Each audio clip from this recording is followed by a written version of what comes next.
CryptoDad Giancarlo quits Willkie Farr to advise crypto founders.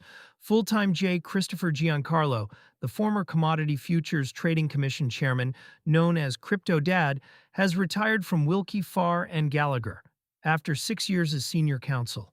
He's not joining another firm. He is going independent, shifting into full-time crypto advisory, private investments, and policy work. Giancarlo announced the move on LinkedIn in April 2026, writing that, after 6 rewarding years helping Willkie build one of the world's leading digital asset legal practices, it is time for my next chapter. What Giancarlo built at Willkie Farr, Giancarlo led the digital works practice, counseling crypto companies, token issuers, and fintech startups on regulatory strategy. The practice became one of the more prominent digital asset legal teams at a major U.S. law firm. Before that, he chaired the CFTC from 2017 to 2019, a period that saw the agency approve the first regulated Bitcoin futures contracts on CME and CBOE.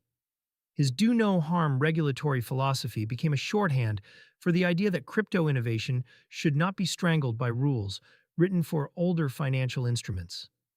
That approach shaped how the CFTC has treated digital commodities ever since, and its influence is still visible in the Clarity Act debate playing out in the Senate right now.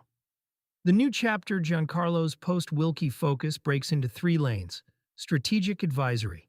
He plans to advise fintech and digital asset founders, CEOs and boards on regulatory positioning, market structure, and policy risk. This is not a corporate law retainer, it is founder-level counsel from someone who sat in the regulator's chair. Private investments. Giancarlo is putting personal capital into crypto ventures. He has not disclosed specific portfolio companies, but his LinkedIn and public statements indicate he is writing checks, not just giving advice. The Digital Dollar Project. The nonprofit he co-founded continues to advocate for a U.S. central bank digital currency. Giancarlo has framed a well-designed digital dollar as a tool to promote U.S. values of privacy, free enterprise, and the rule of law, in competition with China's ECNY and other state-backed digital currencies. The project runs pilot programs and publishes policy research, a book and a bet on the next 4 years. Wiley is publishing Giancarlo's second book, CryptoDad's New Adventures: The Path to Financial Freedom in the 21st Century, in October 2026. The first CryptoDad book covered his time at the CFTC. The sequel chronicles crypto's evolution through Trump's second term, a period that has produced more regulatory movement in 18 months than the prior 4 years combined.